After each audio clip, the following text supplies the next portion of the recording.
On behalf of the Newton County Sheriff's Office, I would like to welcome our special guests, the parents and students of Newton County and surrounding communities. We're elated that you are here with us this afternoon at this particular event. Over the past few years, we have seen a rise in the number of cases involving the internet. Unfortunately, middle and high school students are mostly vulnerable. So students, we feel it's our duties, our responsibilities to educate you and your parents concerning the 21st century crime. Most importantly, we are here because we have taken the oath to serve and protect all citizens of Newton County. This evening was made possible by the Criminal Investigation Division and community representatives who have partnered with us to present this important information. So I would like to thank these individuals who are making this possible for us this afternoon. Also, I would like for you to sit back, relax, enjoy, and take advantage of all of this important information that's going to be shared with you this afternoon. Thank you, and may God bless you for coming out this afternoon. One of the important things that I learned in college and that I encourage you to really pay attention to as you're playing with your Facebooks, right? You're online, you're playing on YouTube, is to be careful of not only what you view or what you're watching, but what you put online. All three of those candidates that I just mentioned, Michael Phelps, Alex Rodriguez, and who's Aaron Hernandez, all three got in trouble with the teams, the sponsors, the affiliations they were with because of certain things that got posted that harmed their athletic image, right? Each of those athletes make millions, believe it or not, millions of dollars over the previous years. But because one, let's say, got caught on YouTube smoking marijuana,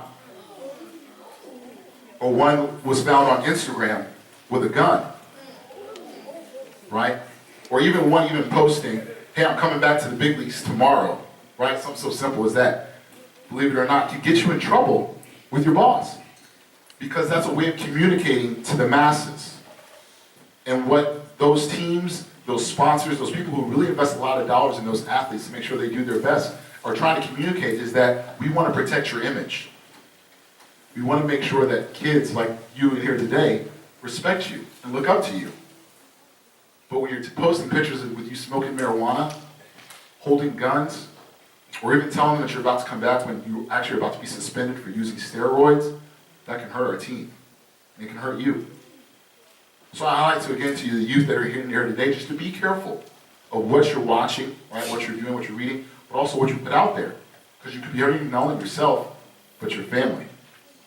Your mom, your dad, right? Those teachers that care about you a lot, and even a lot of the police officers in here today that actually want to look out for you. So I just encourage the parents to continue to be engaged. One of the ways you can do that for some parents, how many of you parents have a Facebook? Okay.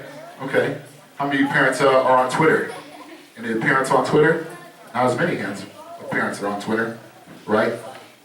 So one of the things that I'm going to encourage, not to say you have to create your own profile, parents, but to know if your child has a profile.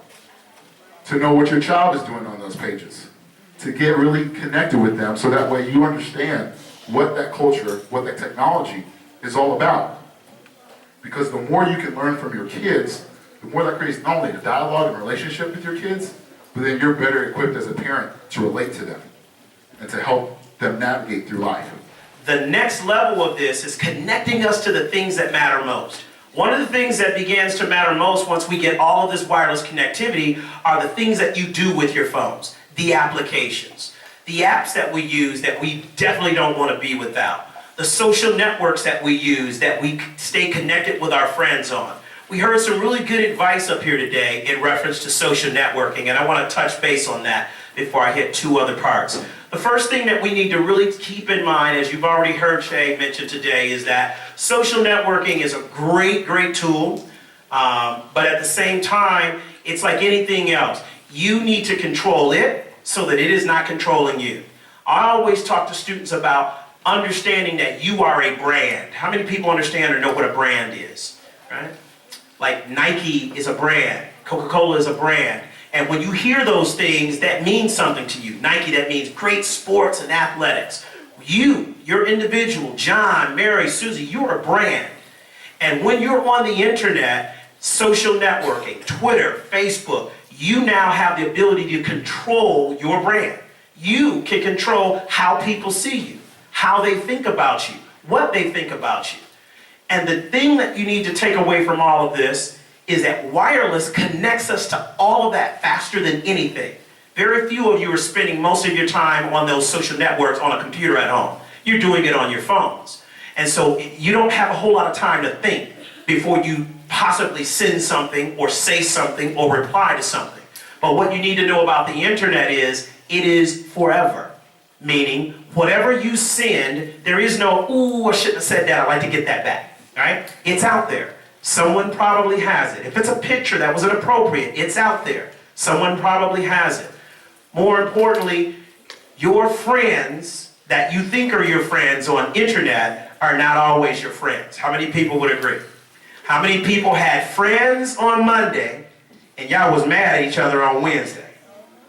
I've had this happen 100 times in my house. And then on Friday, y'all was friends again. But Thursday night, the enemies said crazy things about each other that either took the other person over the edge or said some things that they can't get back now. And that's the sad part about this powerful medium. Some things you don't get a second shot at. How many people believe that every person that you've attached to on your Facebook is really your friend? How many people believe that? You need to get off Facebook. Yeah, my parents look at them hands and take them off. At the end of the day, everybody that you think is your friend is not your friend. How many people know that colleges set up fake IDs, befriend you, and monitor your Facebook traffic? How many people believe that? Everybody in this room might as well put your hand up. It's happening. How many people know that employers will create fake IDs that you will befriend and then they follow your behavior? Is everybody catching that? That's serious. And guess what, girls? It just is a nice little picture of a little cute boy that you would probably like to know. And so he says, I want to friend you. And what do y'all do? Accept. I got about 500 people waiting to friend me. I don't know them. You guys don't think that way. It's a challenge. How many friends do I have? How many people are following me on Twitter? I get on Michaela all the time. It's just about accepting anybody. She just needed to have 1,000 people following her. Okay, now you got 1,000 people following you. Who are they? Right? Nobody's thinking about that. I understand that amongst you, that's a big deal. How many people following you? I got 1,000. You know, right? You have no idea who they are. So take a second thought about that, because some of that is going to come back and haunt you. Then the last thing I really want to begin talking about is some of the inappropriate things that we've heard of, and same concept. You've got to take time to think about what you're doing. We've heard about the sexting. We've heard about cyberbullying.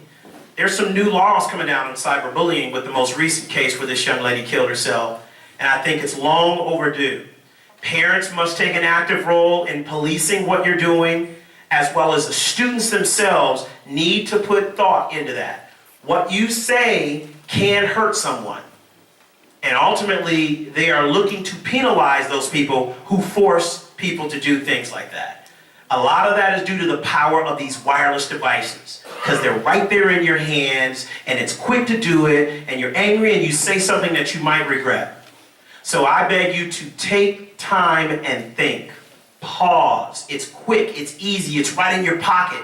Somebody says something, there's nothing to whip it out and send a message that you might not really mean. And the sad thing is you can't take the internet back. Anything that goes out is out there. Forgiveness may come, maybe not.